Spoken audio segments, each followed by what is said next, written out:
why my spouse visa application is refused when I enclosed all the documents with my application. What are the reasons that ECO, entry clearance officer, has not considered my application? So these are the questions when applicants submit their application to ECO and they get the refusal. These are the questions that come to your mind. So I'm going to address in this video the process of appeal. Once you get your refusal, what's the process of appeal, and also I'm going to address कि आपके जो refusals के reasons क्या हैं, किस तरह से आप उनको application में address कर सकते हैं, कौन सी mistakes आप करते हैं, और किस तरह से आप जब आपका वीज़ा refuse हो जाए तो अपील का process क्या है, steps क्या है, bundle कैसे तैयार करेंगे, आप कितने bundles चाहते हैं, और skeleton of arguments कैसे तैयार करेंगे, और इसके साथ हम इस वीडियो में ये भी बात करेंगे कि किस तरह से आप अपने टाइम को और फीस को बचा सकते हैं by taking the right steps at the right time. I'm Barrister Shazia Anjum, UK immigration specialist, and I have been helping many immigrants in settling down in the United Kingdom. So I'm going to address step by step in today's video.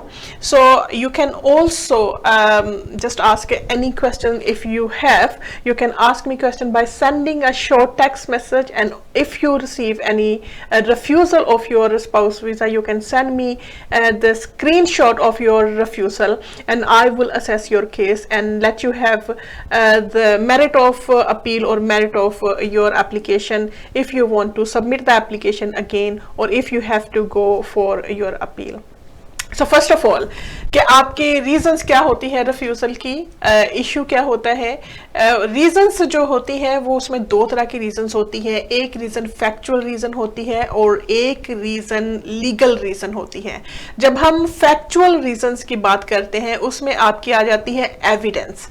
Evidence जब आप enclose करते हैं अपनी application के साथ, आप उस वक्त या तो उसके प्रॉपर जितने पेजेस होते हैं उसको लगाते नहीं हैं, या फिर आप उसकी ट्रांसलेशन इंग्लिश में नहीं करवाते, या फिर अगर आप एग्जम्पशंस क्लेम कर रहे हैं तो उसको क्लैरिटी के साथ अपने कवर लेटर में नहीं लिखते, इमिग्रेशन रूल्स के साथ उसको कंपेटेबल नहीं करते, अपेंडिक्स FM और एक्सेप्शनल सर्कमस्टांसेस जो उसमें आते हैं जिसको EX1 कहते हैं, जो अपेंडिक्स FM में आते हैं, उसके तहत आप अपने एप्लीकेशन को सबमिट नहीं करते.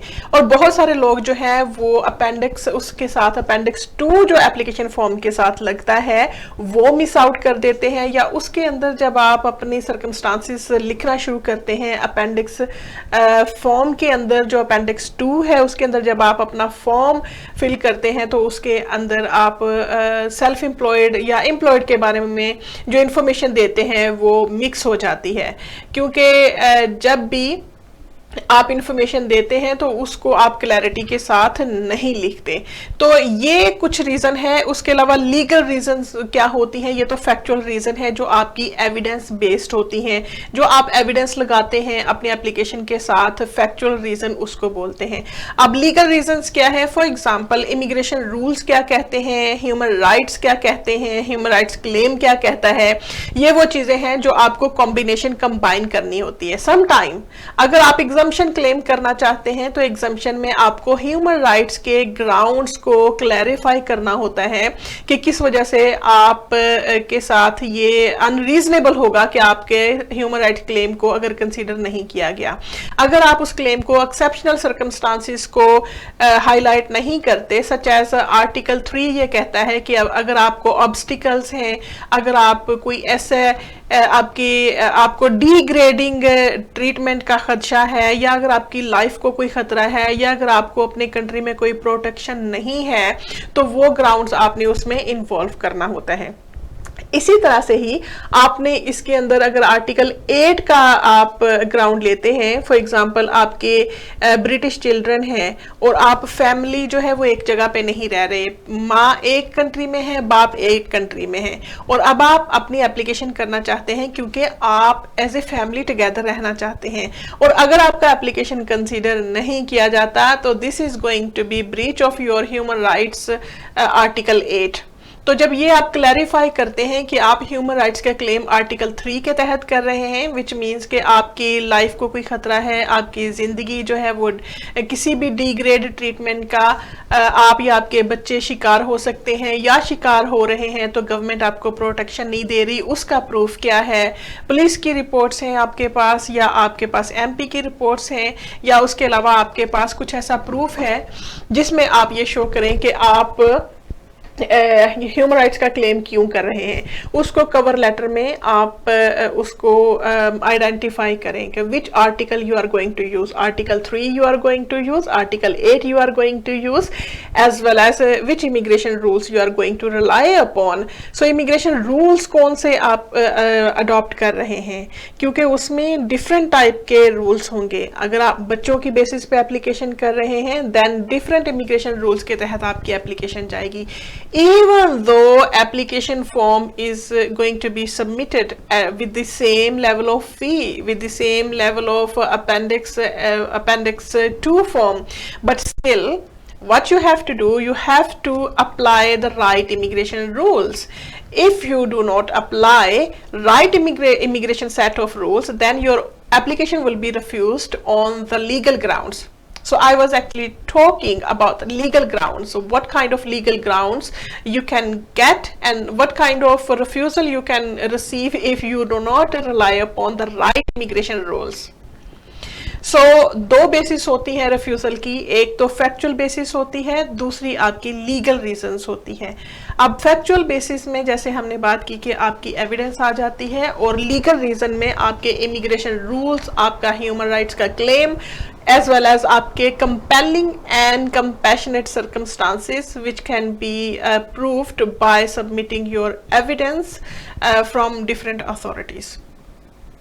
सो ये वो चीज़ है कि जहाँ पर आपको ज़रूरत होती है ड्राफ्ट्स की, जहाँ पर आपको ज़रूरत होती है एफिडेविट्स की, क्योंकि अगर आपका ग्रे एरिया है उसको आप प्रूफ करना चाहते हैं तो वो आप प्रूफ कैसे करेंगे? आप एफिडेविट्स के साथ, और आप विटनेसेस स्टेटमेंट के साथ, और ड्राफ्ट्स लेटर जो कि आप प्रिंट आउट करवा सकें different authorities such as doctors, dentist, psychiatrist. So ये वो अथॉरिटीज़ हैं जिसे आप अपने लेटर साइन करवाएंगे और अपना ग्रे एरिया को आप कवर करेंगे, right? So these are the issues. और अगर जब आप इन इश्यूज को प्रॉपरली एड्रेस नहीं करते तो क्या होता है कि आपकी फी भी ज़ाया होती है, मेंटली टेंशन भी होती है, स्ट्रेस भी होता है, और आपके जो बहुत सारा टाइम भी लग जाता है। एक दफ़ा रिफ्यूज़ल आता है तो सेकंड टाइम आपकी एप्लीकेशन ऑफ सक्सेस जो है वो चांसेस कम रह जाते हैं, और खुदा ना खास्ता सेकंड टाइम भी रिफ्यूज़ल आता है तो थर्ड टाइम उससे भी आपके एप्लीकेशन के सक्सेसफुल होने के चांसेस कम हो जाते हैं। क्यों कम हो जाते हैं? क्योंकि उनके बैकग्राउंड इंफॉर्मेशन में उनके पास होते हैं कि आपने ये आपका रिफ्यूज़ल हुआ है, उसकी रीजंस क्या हैं, वो रीजंस आपने एड्रेस नहीं की, सेकंड टाइम आप एप्लीकेशन डाल रहे हैं, then they consider your previous application information as well as your new application information, also they consider the previous refusal, और उनके माइंड में एक ब्लॉक बन जाता है कि ये रिफ्यूज़ल्स बार बार हो रहे हैं तो there must be something behind this.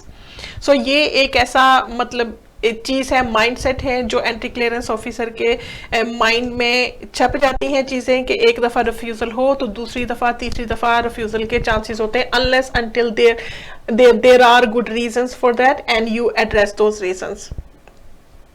इसका मतलब ये है कि आपका अगर एक दफ़ा रिफ्यूज़ल हुआ है, आप दोबारा फ्रेश एप्लीकेशन करना चाहते हैं, जो उनके ऑब्जेक्शंस हैं उनको रिमूव करके, तो उनको रिमूव करके आप जब दोबारा एप्लीकेशन करेंगे तो उसके लिए आप अपने कवर लेटर में एक्सप्लेन करेंगे कि किस वजह से आप फर्स्ट टाइम जब एप्लीकेशन की थी तो ये डॉक्यूमेंट्स किस वजह से आप प्रोवाइड नहीं कर सके थे, और उसकी रीजंस क्या थी, और उसकी भी बैकअप एविडेंस क्या थी।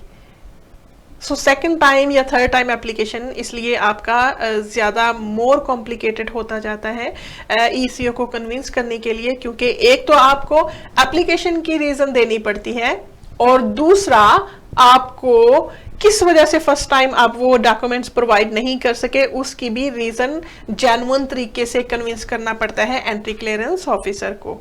सो इसलिए make sure at first hand if you prepare your application, पहली दफा अगर आप अपनी एप्लीकेशन प्रिपेयर कर रहे हैं, you seek proper professional advice from a professional lawyer और एक्सपीरियंस्ड लॉयर, ताकि आपके जो बहुत सारी ये प्रॉब्लम्स हैं वो रिजॉल्व हो सके।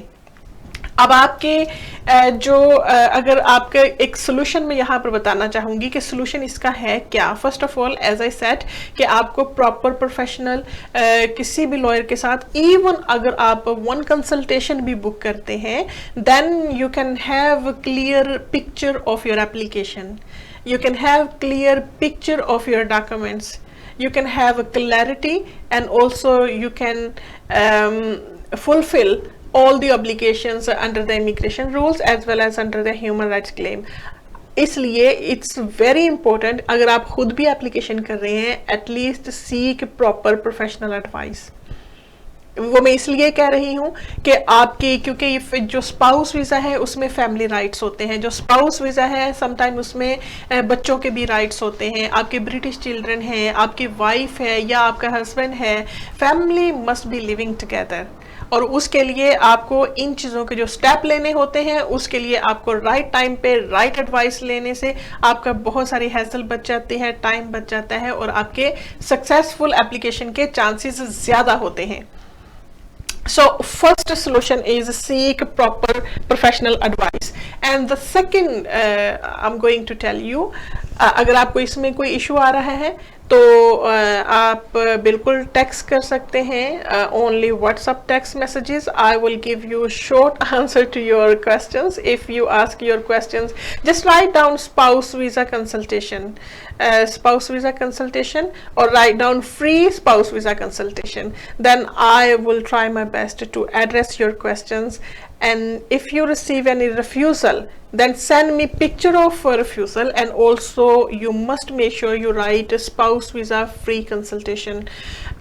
So इस तरह से आपके जो assessment है वो आपके केस को assess करके तो आपको फर्दर स्टेप्स मैं बताऊंगी। या फिर अगर आप अपनी एविडेंस एप्लीकेशन चेक करवाना चाह रहे हैं, अगर आपने एप्लीकेशन कर लिया है तो उस पर आप सेकंड ओपिनियन लेना चाह रहे हैं, डॉक्यूमेंट्स को चेक करवाना चाह रहे हैं कि वो डॉक्यूमेंट्स राइट है इस सेंस में कि वो एप्लीकेशन के साथ इनक्लोज किए जाएं, तो वो भी आप सेट ऑफ डॉक्यूमेंट्स भेजें, ताकि इट्स अप टू यू। अगर आप किसी और से करवाना चाह रहे हैं, बिल्कुल आप find out a good lawyer, and if you want me to help you in your application, there are 3 ways to help you in your application. The first one is just a through consultation and short question and answer. The second one is कि आप अपने documents भेजते हैं, उन documents को हम assess करते हैं और उस पे आपको अपनी ओपिनियन देते हैं। और third one is if you want us to submit application and do all the work on your behalf, including drafts letter, templates letters, including your appendices, your application and your human rights claim and drafting grounds for your application. So ये वो चीज़ें हैं जिससे आप की अपनी choice है कि आप किस रूट पे जाना चाह रहे हैं, आप क्या अफोर्ड कर सकते हैं और किस तरह से आप इन्वॉल्व कर सकते हैं सारे प्रोसेस में। सो किसी भी लॉयर के साथ अगर आप बात करते हैं तो उसमें आपके पास 3 ऑप्शंस होती हैं। कंसल्टेशन, कंप्लीट फुल कंसल्टेशन के बारे में पूछें और प्रॉपर कंसल्टेशन के साथ आप खुद अपना एप्लीकेशन करें। सेकेंडली, आप अपना एप्लीकेशन कर लें तो उसके बाद चेकिंग सर्विसेज के बारे में पूछें, स्पेसिफिक क्वेश्चन पूछें, if you can have your application checked, if you can have check list of the documents, if you can have drafts and templates for your application. और थर्डली, अगर ये भी होता है कि sometime clients they don't know कि उनके लिए लिस्ट ऑफ डॉक्यूमेंट्स क्या चाहिए, दे डोंट नो कि what specified evidence means. Sometimes they don't know if they do not meet any financial criteria, English language requirement, a relationship requirement, any previous divorce, previous marriages, children issue, dependency। ये सारी चीज़ों में अगर आप समझते हैं कि ये complicated है और आपको खुद ये application नहीं करना चाहिए, it's better कि आप कंप्लीट एप्लीकेशन अपने लॉयर से बोलें कि वो आपके बिहाफ पे सारा application from start start to end prepare करें और आपके बिहाफ पे एप्लीकेशन सबमिट करें। इस तरह से आपको गारंटीड रिजल्ट मिल सकता है और आपकी जो जिम्मेदारी है वो आपके लॉयर पे चले जाती है, क्योंकि आपने उसकी एडवाइस को फॉलो किया होता है और आपको गारंटीड रिजल्ट इस सिलसिले में मिलता है। When you show your commitment with your application, when you show your commitment with your lawyer, then you can have the best chances in your application, right? So I hope you have understood the concept of कि application refuse क्यों होती है, UK spouse visa की application refuse क्यों होती है, उसकी reasons क्या है। जैसे हमने एक्सप्लेन किया कि फैक्चुअल रीज़न है और लीगल रीजंस हैं। सो ये वो चीज़ें हैं कि जिससे आप अपने एप्लीकेशन को इन्हेंस कर सकते हैं और आपका एप्लीकेशन जो है वो चांसेस ऑफ सक्सेस भी ज़्यादा हो जाता है। अब सेकंड स्टेज पे हम क्या करेंगे, सेकंड स्टेज पे हम बात करेंगे कि प्रोसेस ऑफ अपील की, कि आपका अपील का प्रोसेस क्या है। If you want to submit your appeal because your spouse visa has been refused, it has been rejected, तो अब आपने जाना है अपील पे, क्योंकि आपके पास दो ऑप्शंस होती हैं, दो चांसेस होते हैं, या तो आप फ्रेश एप्लीकेशन करें दोबारा से या फिर आप अपील पे जाएं। अब फ्रेश एप्लीकेशन कब करनी चाहिए और अपील पे कब जाना चाहिए। So number one, fresh application. Fresh application ऐसी सूरत हाल में होगी कि जब आपको लगता है कि आपका जो रिफ्यूज़ल आया है वो बहुत स्ट्रेट फॉरवर्ड है, एंट्री क्लियरेंस ऑफिसर ने सिर्फ एक या दो एविडेंस को इनक्लोज ना करने की वजह से, या कुछ मिसिंग पेजेस थे जिस मिसिंग पेजेस की वजह से उसने रिफ्यूज़ कर दिया, उसने फर्दर इंफॉर्मेशन आपसे नहीं मांगी, उसने आपसे फर्दर जो है वो डॉक्यूमेंट्स नहीं मांगे, और without asking any further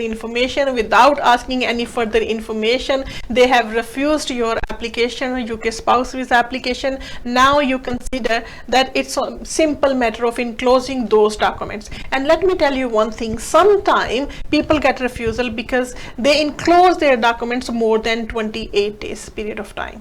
So जब आप अपने documents submit करेंगे जो 28 days से ज़्यादा पुराने होंगे, again ECO के पास राइट्स होते हैं, वो आपका एप्लीकेशन रिफ्यूज करता है। जब आप देखते हैं ये डॉक्यूमेंट्स तो मेरे पास मौजूद थे, तो फिर सिंपल वे में आप दोबारा फ्रेश एप्लीकेशन करते हैं। Instead of going for appeal route, then it's better to go for fresh application. उसमें आप दोबारा नए से अपनी फीस लगाएंगे और जो प्रीवियस आपका IHS होगे, हेल्थ इंश्योरेंस होगी, वो आपको रिफंड हो जाएगा। और अगर रिफंड नहीं हुआ तो आप ईमेल लिखेंगे उनको और ईमेल करके आप अपना रिफंड वापस लेंगे, और दोबारा से फ्रेश एप्लीकेशन जब करेंगे तो फिर आपको IHS के चार्जेस भी दोबारा पे करने पड़ेंगे और आपको अपनी फीस भी दोबारा उस एप्लीकेशन की देनी पड़ेगी। So it's better to launch fresh application. अब फ्रेश एप्लीकेशन के फायदे क्या होते हैं, उसमें नंबर वन, आपका टाइम बचता है, क्योंकि अगर आप अपील में जाते हैं, हो सकता है अपील में आपके 3 to 6 months का पीरियड ऑफ टाइम लग सकता है, sometimes 7 months if the courts are really busy, tribunals are really busy, then it can be up to 6 or 7 months period of time. So एक तो ये कि आपका टाइम बचता है and family can live together अगर आपका स्ट्रेट फॉरवर्ड एप्लीकेशन है। Again you can have your case assessed by any lawyer। आप अपना एप्लीकेशन जो आपको रिफ्यूजल आया है वो रिफ्यूजल आप अपने लॉयर को भेजें, and if you want me to assess your case, then send me your refusal on WhatsApp initially. I will assess your case and advise you further whether you should go for fresh application or you should go for your appeal in the first year tribunal. So this time आप live देख रहे हैं ये show. आप कोई भी question है, you can comment, you can ask any question and I will reply to your question. And the second thing is that कि आपसे हमने बात की कि आपका एप्लीकेशन, कि आपने फ्रेश एप्लीकेशन करनी है या आपने अपील पे जाना है। सो फ्रेश एप्लीकेशन का आपको बता दिया, किस सूरत हाल में फ्रेश एप्लीकेशन करेंगे, जब स्ट्रेट और सिंपल स्ट्रेट फॉरवर्ड मैटर हो, आपका एप्लीकेशन रिफ्यूज हो गया क्योंकि कुछ डॉक्यूमेंट्स मिसिंग थे, या आप समझते हैं कि वो डॉक्यूमेंट्स आप अब कंप्लाई कर सकते हैं, या जो लीगल रीज़न बनी थी उस पर अगर आपका एप्लीकेशन रिफ्यूज हुआ है तो वो उस लीगल रीज़न पे भी आप समझते हैं कि उसको आप रिमूव कर सकते हैं by yourself without going to the court. लेकिन अपील में कब जाना चाहिए, अपील में कब जाना चाहिए? अपील में आप जब जाएंगे जब there will be factual dispute, there will be legal dispute. अगर आप समझते हैं कि ECO ने एरर किया है और उसमें आपका कोई फॉल्ट नहीं था, लेकिन एंटी क्लियरेंस ऑफिसर का, वीजा ऑफिसर का फॉल्ट है, क्योंकि या तो उसने आपकी एविडेंस को सही तरह से कंसीडर नहीं किया, या फिर उसने जो लॉ है वो सही तरह से अप्लाई नहीं किया। इसका क्या मतलब होता है? इसका मतलब यह है कि उसने जो लॉ अप्लाई किया है, इमिग्रेशन रूल्स अप्लाई किए, आपने एप्लीकेशन तो डाली, let's suppose for example 319 immigration rules के तहत, लेकिन उसने जो कंसीडर कर दी वो उन्होंने कंसीडर कर दी 317 इमिग्रेशन रूल्स के तहत। अब 317 के तहत अगर वो एप्लीकेशन कंसीडर की जाए, उसमें तो आप पूरा ही नहीं उतरते, क्योंकि आपकी एप्लीकेशन जो है वो डिफरेंट रूल के तहत गई थी। अगर डिफरेंट रूल के तहत, जिसके तहत आपने एप्लीकेशन की थी, फॉर एग्जांपल 319, उसके तहत वो एप्लीकेशन कंसीडर करते, तो फिर आपकी एप्लीकेशन जो है वो एक्सेप्टेड हो सकती थी और सक्सेसफुल भी हो सकती थी। If this is the case, then you must go for appeal, क्योंकि अब डिस्प्यूट हो गया। डिस्प्यूट किसके साथ हो गया? वीजा ऑफिसर के साथ। उसने गलती क्या की? या तो एविडेंस में गलती की, आपने एविडेंस ठीक लगाई थी, लेकिन उसने कहा कि आपने एविडेंस गलत लगाई है। आपने डॉक्यूमेंट्स पूरे भेजे थे, लेकिन वीजा ऑफिसर ने बोला कि डॉक्यूमेंट्स उसमें मिसिंग थे। आपके पास रिकॉर्ड पूरा था, लेकिन उन्होंने कंसीडर नहीं किया। तो ये फैक्चुअल डिस्प्यूट हो जाता है। और लीगल डिस्प्यूट क्या होता है कि आपने जिस इमिग्रेशन रूल्स के तहत एप्लीकेशन डाली, ईसीओ ने उस रूल के तहत आपकी एप्लीकेशन कंसीडर नहीं की, लेकिन मुख्तलिफ रूल के तहत एप्लीकेशन कंसीडर कर ली। Let me tell you one example. हमने जो एप्लीकेशन की वो प्राइमरी केयरर की प्राइमरी केयरर की एप्लीकेशन जो थी वो जाती थी रेगुलेशन 16 ऑफ यूरोपियन रेगुलेशन 2016। अब वो उसके हिसाब से सारे एप्लीकेशंस के डॉक्यूमेंट्स जो थे वो कम्प्लीटली फाइन थे। उसके हिसाब से जो एप्लीकेशन के कवर ग्राउंड्स थे वो कम्प्लीटली फाइन थे। अगर वो उस रूल के तहत, रेगुलेशंस के तहत एप्लीकेशन कंसीडर होती, definitely the client would have succeeded in that application. अब हुआ क्या कि ईसीओ ने जो एप्लीकेशन रिफ्यूज किया, उसने रिफ्यूज किया under regulation 10 of European Regulation 2016, which was completely different regulation। और उसके तहत जो एरर ऑफ लॉ था वो चैलेंजेबल था, और इस सूरत हाल में क्लाइंट को मस्ट अपील के लिए जाना चाहिए था। उनके लिए हमने एडवाइस किया कि अगर आप फ्रेश एप्लीकेशन करेंगे तो दोबारा आपका फ्रेश एप्लीकेशन रिफ्यूज हो जाएगा। इसलिए बेटर ये है कि आप अपील पर जाएं, और अपील पर जाने से आप कोर्ट में जाएंगे, कोर्ट में जाके आप आर्ग्यू करेंगे अपनी केस को, और जब आर्ग्यू करेंगे, अगर आप अपने लीगल राइट्स पे हैं, then court is going to consider your rights, and then court is going to make a decision who is right and who is wrong. So जब आप अपील में जाते हैं तो आप अपना केस जो है वो कोर्ट से डिसाइडेड करवाते हैं। तो इसलिए जब आपका फैक्चुअल डिस्प्यूट हो जाए, लीगल डिस्प्यूट हो जाए, in this situation you must go for appeal. Okay, so अभी लाइव आप देख रहे हैं, तो लाइव अभी देखते हैं कि क्या क्वेश्चन आंसर हैं आपके, और उन क्वेश्चन आंसर को Okay, Sardar Muhammad Naseem Advocate is saying a nice program. Islam Chaudhry is saying excellent. Azra Qazi Khan, welcome to this show, and other people. Siddiqui Saleh, Mia Islam, Sayyid Harun, Sardar, and Azra Qazi Khan again. Thank you so much for watching this show. So next thing is that हम appeal के बारे में बात कर रहे हैं कि appeal किस तरह से आप फर्दर लेकर जाएंगे। ये पहली बात थी कि जिस पे आपको either you should go for fresh application or you should go for appeal.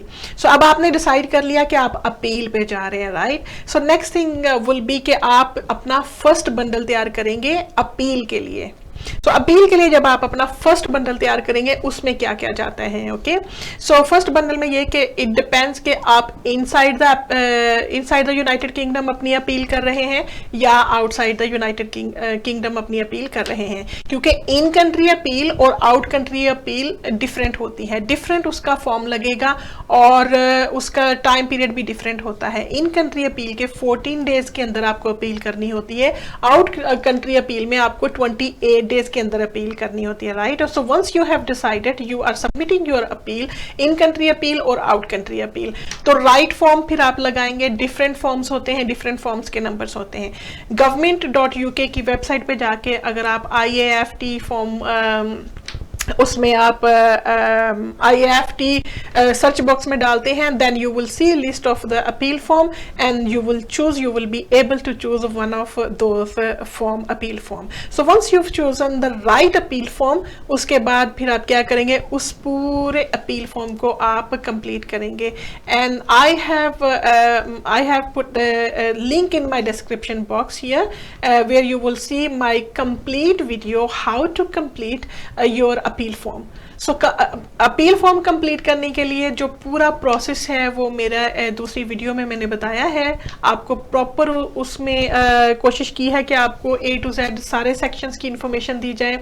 वो आप डिस्क्रिप्शन बॉक्स में आपको लिंक मिलेगा, उसमें आप जो है वो इस शो के बाद वहाँ से डाउनलोड कर सकते हैं और उसको व्यू भी कर सकते हैं, देख सकते हैं कि अपील फॉर्म किस तरह से कंप्लीट किया जाता है। लेकिन यहाँ पर चूंकि हम प्रोसेस ऑफ अपील बता रहे हैं, सो फर्स्ट प्रोसेस जो होगा आपका, वो होगा आपका फर्स्ट प्रोसेस आपका होगा उसमें कि अपील का पहला बंडल आपने कैसे तैयार करना है। उसमें जब आप अपील फॉर्म कंप्लीट कर लेंगे, उसमें आपकी कोर्ट फीस होगी 140 pound if you want to go for oral hearing, और अगर आप सिर्फ पेपर पे उसको डिसाइड करवाना चाहते हैं then it's going to be 80 pound, जो आप वहां पर शीट फिल करेंगे और उसके अंदर आप टिक मार्क करेंगे कि आप ओरल हियरिंग के लिए जाना चाह रहे हैं या आप सिर्फ पेपर हियरिंग के लिए जाएंगे। सो अपील फॉर्म आपने फिल कर लिया, पेमेंट शीट आपने फिल कर ली, उसके साथ अब डॉक्यूमेंट्स कौन से जाएंगे, उसके साथ आपका रिफ्यूजल लेटर जाएगा। You must enclose your refusal letter, you must enclose the reasons of your refusal and also you must enclose, okay let me tell you one thing, जब आपको रिफ्यूजल लेटर मिलता है उसमें आप हाईलाइट कर लें, underline करें कि उसमें आपके इश्यूज क्या हैं, आपकी उसकी क्या इश्यूज हैं, क्या आप समझते हैं कहाँ पे आप राइट हैं और कहाँ पे ECO रॉन्ग है। ओके, सो जब आप हाईलाइट कर लेंगे उसको पैराग्राफ में 1 by 1 लिखेंगे तो उसमें आपको फिर क्लैरिटी हो जाएगी, समझ लग जाएगी कि आपने ग्राउंड्स कैसे बनाने हैं।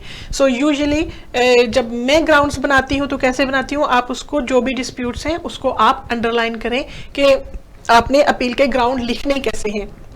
अब जब आपने अंडरलाइन कर लिया, आपने 3 या 4 चीज़ों को अंडरलाइन कर लिया, राइट, उसमें 3 इश्यूज हैं, 4 इश्यूज हैं, समटाइम उसमें 2 इश्यूज हैं और आप ये समझते हैं कि उन इश्यूज में आप जो हैं वो राइट हैं।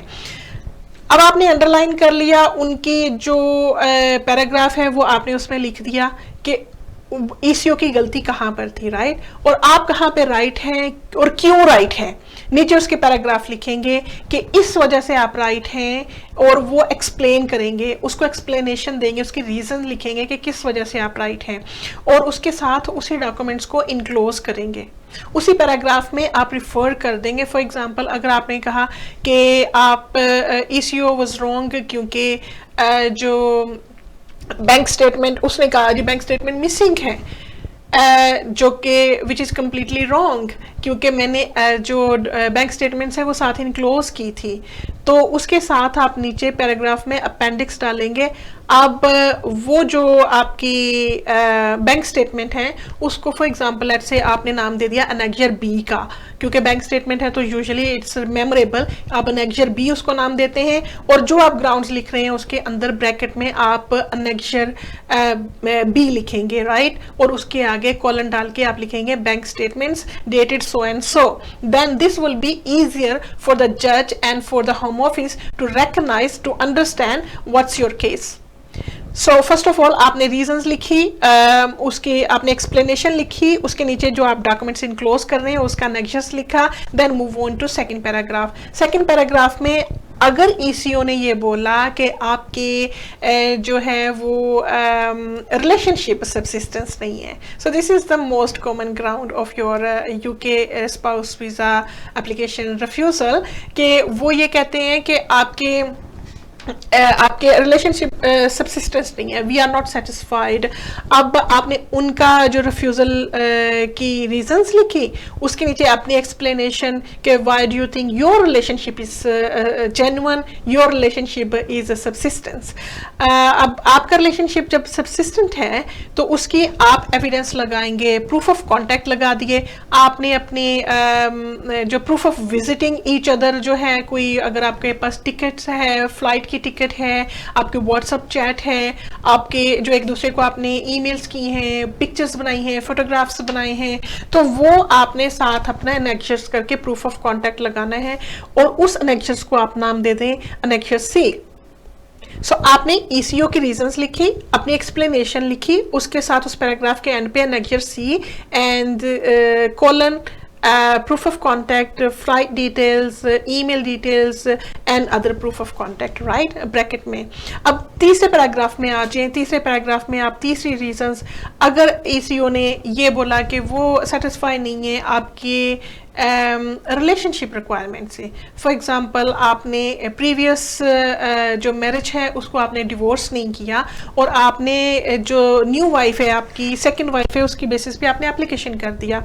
अब आप उसकी एक्सप्लेनेशन लिखेंगे कि जिस कंट्री से मैं एप्लीकेशन कर रहा हूँ या मैं एप्लीकेशन कर जिस कंट्री से मैं एप्लीकेशन कर रहा हूँ वहाँ पर by culture, by religious 2 marriages जो हैं या 3 मैरिजेस या मोर देन 1 मैरिजेस जो हैं वो अलाउड हैं। तो उसके नीचे फिर आप उसकी एग्जांपल देंगे जो आपके कंट्री का लॉ होगा या उसके जो कोर्ट्स होंगे, और उसको फिर आप ब्रैकेट में उसको भी एनेक्शर का नाम देंगे। आप एनेक्शर का नाम दे दिया, लेट्स सपोज अगर डिवोर्स से रेलिवेंट है एनेक्शर डी, और उसके आगे आपने जो लॉ कोटेशन है या आपकी जो उसके प्रीवियस जो मैरिजेस हैं उसकी कोई एविडेंस है, या आपके जो सेक्शंस हैं जो कानून के या यूके के कानून के जो सेक्शन है जिसमें फैमिली लॉ कंसीडर करता है कि आपकी जुरिस्डिक्शन के अंदर अगर एक से ज़्यादा मैरिजेस हैं वो आपके कंट्री के हिसाब से एक्सेप्टेबल है, लेकिन for the purposes of visa there are some complicated situation, वो उस सिचुएशन में जो वो रेलिवेंट सेक्शन है वो आप साथ लगाएंगे। If you need any further help in terms of that dual marriage or more than 1 marriages, do let me know. I will send you the relevant piece of law which states that it should be recognized your cultural marriage from your country. So this can be the third ground. I mean to say कि तीसरा refusal reason जो आपकी है या तीसरी जो आपकी explanation है उसके साथ आपका appendices है, वो इस तरह से आप तीसरा भी grounds लिखकर उसमें clarity कर देंगे। Conclusion में आप लिखेंगे कि you think that ECO's decision is disproportionate or unfair due to the reason mentioned above in my 3 grounds. So these are the situations where you can just clarify कि आपके 3 points या जो भी issues हैं, 3 जो issues हैं उसको आपने कैसे address किया और किस तरह से आपने refusal के अंदर उसको refusal grounds किस तरह से आपने बनाए और किस तरह से अपील के साथ आपने उसको लिखा। So हम बात कर रहे थे कि फर्स्ट टाइम जो आपका अपील बंडल जाएगा कोर्ट में उसके साथ कौन कौन से डॉक्यूमेंट्स लगेंगे। आपका appeal form, completed appeal form, completed payment sheet, your refusal letter, और then your grounds of appeal. I have just mentioned, I have just disclosed to you कि आप कैसे अपने ग्राउंड्स लिख सकते हैं अपील के। आप अपील के ग्राउंड लिखेंगे, उसके बाद जो एनेक्शर्स आपने ग्राउंड्स के अंदर मेंशन किए, एनेक्शर बी, एनेक्शर सी, एनेक्शर डी, वो सारे जो डिस्प्यूटेड आपके ग्राउंड्स हैं, डिस्प्यूटेड फैक्ट्स हैं, उसके साथ वो सारे आप उसके एनेक्शर्स के नाम देंगे। Do not forget to name your documents, क्योंकि अगर आपने एनेक्शर सी का जिक्र किया है तो उसके आगे आपने एनेक्शर बी का जिक्र किया था, उसके आगे आपने बैंक स्टेटमेंट्स लिखी थी और वो बैंक स्टेटमेंट्स की डेट्स थी कि 6 मंथ्स की बैंक स्टेटमेंट्स थी। You must enclose those bank statements with your refusal letter और उसके ऊपर आपने उसको नाम देना है एनेक्शर बी का। ताकि जो कोर्ट है उसको हम फैसिलिटेट कर सकें, कोर्ट को बता सकें कि ये आपकी एविडेंस है, इस पे रिलाई करते हुए आप अपील में जा रहे हैं, और why ECO decision should be considered unfair और disproportionate, and why I mean appeal should be allowed under the grounds you have just drafted in your grounds of appeal. So उसके साथ grounds of appeal जाएंगे, साथ आपकी evidence जाएगी. So this is your first bundle, this is your first bundle of appeal. When आप इसको सारे को प्रिपेयर कर लें, उसके साथ आप इंडेक्स लगाएं. Always you should make sure you prepare your index, because by enclosing your index you are making sure you are facilitating court, और कोर्ट ऑलवेज लाइक कि आप जो है वो इंडेक्स साथ लगाते हैं. अब इंडेक्स क्या होती है? इंडेक्स एक्चुअली मैं ये देख रही हूँ कि ये वीडियो इतनी ये प्रोसेस इतना लंबा हो गया है कि मैं चाह रही थी कि फ्रॉम स्टार्ट टू एंड जितने भी बंडल्स बनते हैं, विटनेसेस स्टेटमेंट होती है, या फिर आपके जो स्केलेटन आर्गूमेंट्स होते हैं, हेयरिंग डेट पे क्या होता है, वो आपके साथ यहाँ पर मैं सारा डिस्कस करती. लेकिन एक ही चीज़ को एक्सप्लेन करने में इतनी गहराई के साथ इतना टाइम हो रहा है कि आई डोंट थिंक सो कि सारी की सारी चीज़ें मैं आपको इस वीडियो में बता पाऊँगी. So this is one of the examples how you can prepare your bundle. अब इंडेक्स कैसे आपने प्रिपेयर करनी है? Always make sure you mention the appellant's name and versus defendant's name or respondent's name. Respondent's name is going to be के Secretary of State जो यहाँ के border agency के हैं, and appellant's name is going to be appellant's name जिसका application refuse हुआ है, right. Sponsor का नाम नहीं होगा, उसमें appellant's name होगा जिसका एप्लीकेशन रिफ्यूज हुआ है. जब आप दोनों के नाम लिख लेंगे, उनकी पोजीशन लिख लेंगे, स्टेटस क्या है, उसके नीचे आप इंडेक्स लिखेंगे ऑन बिहाफ ऑफ अपेलेंट, और उसके नीचे 1 2 3 4 करके नंबर डाल के डिस्क्रिप्शन ऑफ डॉक्यूमेंट्स, जैसे अभी मैंने बताया कि फर्स्ट अपील फॉर्म, उसके पेजेस कितने हैं, पेज नंबर लिखेंगे. देन जो सेकंड उसमें आता था, आपसे बात की थी, अपील फॉर्म के बाद उसमें आएगा आपका रिफ्यूजल लेटर्स, उसके कितने पेजेस हैं वो आप आगे पेजेस लिखेंगे. देन उसमें ग्राउंड्स ऑफ अपील, उसके कितने पेजेस हैं, उसके आगे पेज नंबर लिखेंगे. Then annexure B, bank statement कितने पेजेस हैं. अनेक्जर सी, योर एविडेंस कितने पेजेस हैं. Annexure D, your divorce certificate, proof of relation कितने पेजेस हैं. वो सारे आप उसमें मेंशन कर देंगे, और उसके बाद उसी लिहाज से आप पेजेस को नंबरिंग करेंगे. और जब ये आपका एक छोटा सा बंडल बन जाएगा, जो इनिशियल बंडल कहलाता है, जो कोर्ट के पास जाता है, इसे कहते हैं नोटिस ऑफ अपील. ये फर्स्ट बंडल आपका होता है जो आप कोर्ट को भेजते हैं. For your convenience, for your understanding, आप अपील फॉर्म के ऊपर ईमेल एड्रेस होगा जहां पर आप अपनी अपील को फॉरवर्ड कर सकते हैं, ईमेल कर सकते हैं कोर्ट को. अगर आप दूसरे कंट्रीज में हैं तो बाय ईमेल आप उसको कर सकते हैं. उसके ऊपर पोस्टल एड्रेस भी आपको नजर आएगा, right. So let's have a look if anybody is asking any question.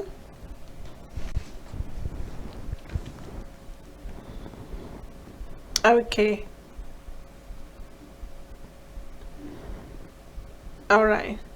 So second thing is people are concerned about लेकिन before we move on to the next thing, let me just tell you one thing कि ये वो चीज़ें हैं अगर आप खुद से कर सकते हैं विच इज़ फाइन.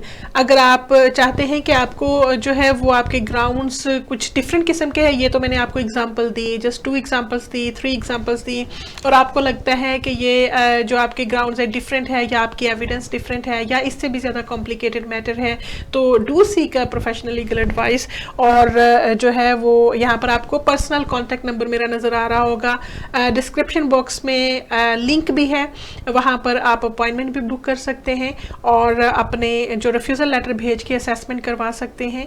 और अगर आप चाहते हैं कि आपको अपील बंडल चाहिए, अपील बंडल आपने तैयार करवाने हैं, तो उसके लिए भी आप इंस्ट्रक्शंस दे सकते हैं कि आपको किस किस्म का अपील बंडल चाहिए, कि आपको just simple initial appeal notice के लिए चाहिए या रिप्रेजेंटेशन चाहिए थ्रू आउट द होता थ्रू आउट द प्रोसेस। सो उस सिलसिले में make sure you just look after your family first of all. आप ये देखें कि आपकी क्या सूरत हाल है, किस तरह से आप आगे चल सकते हैं, और आप किस तरह से आपको क्या हेल्प चाहिए, क्योंकि once you know how much help you need, I mean how much time you need, तो उसी सिलसिले में ही आप लॉयर के साथ चल सकते हैं। सबसे पहले आपको अपना होमवर्क खुद करना होता है, देन आप लॉयर्स के साथ चलते हैं। सो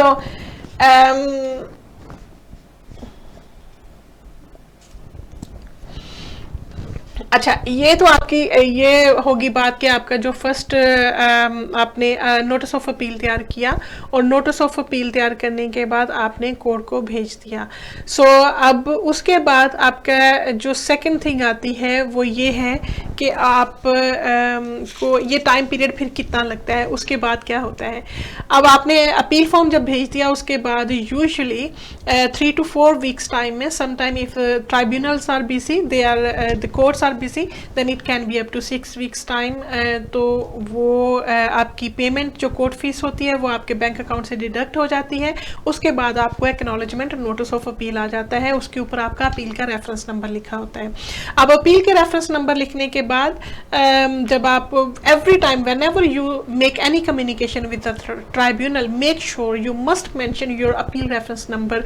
कोई भी ईमेल करते हैं, कोई लेटर लिखते हैं, बंडल भेजते हैं, उसमें आपका अपील नंबर लगना बहुत ज़रूरी होता है।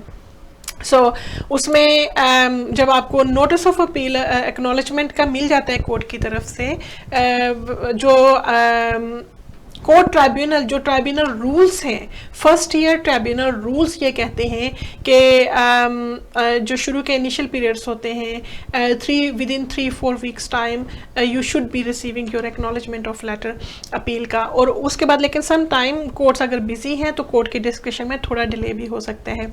अब उसके बाद का प्रोसेस ये होता है कि होम ऑफिस ने अपना कुछ जो है with in 4 weeks time, with in 3-4 weeks time आपका बंडल जो है वो उसका रिस्पॉन्स भेजना होता है कि वो आपके इस आर्गूमेंट्स को एक्सेप्ट कर रहे हैं, ग्राउंड्स को एक्सेप्ट कर रहे हैं या रिजेक्ट कर रहे हैं। अगर रिजेक्ट कर रहे हैं तो उसकी रीजंस क्या है, तो वो बंडल आपको रिसीव हो जाएगा उसके नोटिस ऑफ अपील के एक्नॉलेजमेंट के बाद।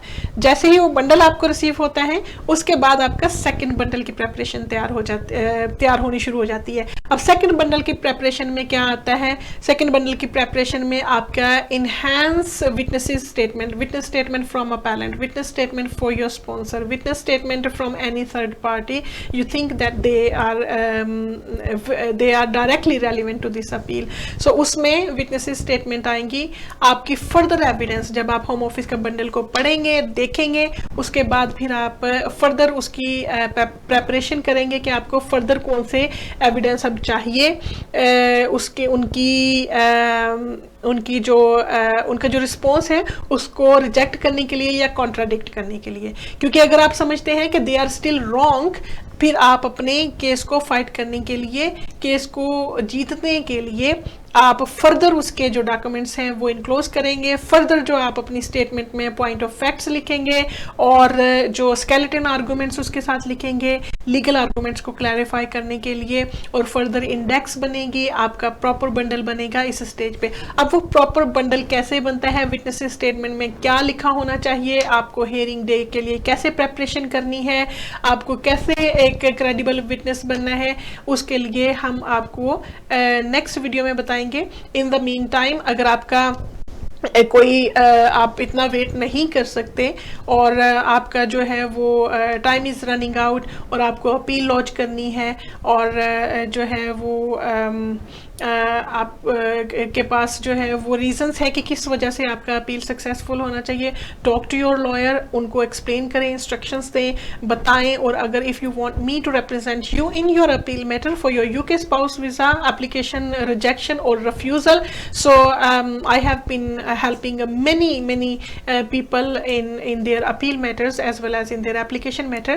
So just send me your refusal letter and seek any further guidance. I will help you further in your appeal matter, appeal process, and I will guide you further. If you have any question, do let me know. Send me text message and also you will be able to download my complete complete guidance and video how to complete your appeal form, how to complete your appendix form, as well as कि ये सारा जो practical experience है वो क्या है, practically अपनी appeal को किस तरह से करना है, वो पेज बाय पेज मैंने अपनी इस वीडियो नेक्स्ट वीडियो में जो आपको डिस्क्रिप्शन बॉक्स में जो लिंक मिलेगा वहाँ पर मैंने सारा एक्सप्लेन किया है, बताया है, ताकि आपको अपील फिल करने में आसानी हो जाए। सो उसको आप बिल्कुल डाउनलोड कर सकते हैं, देख भी सकते हैं।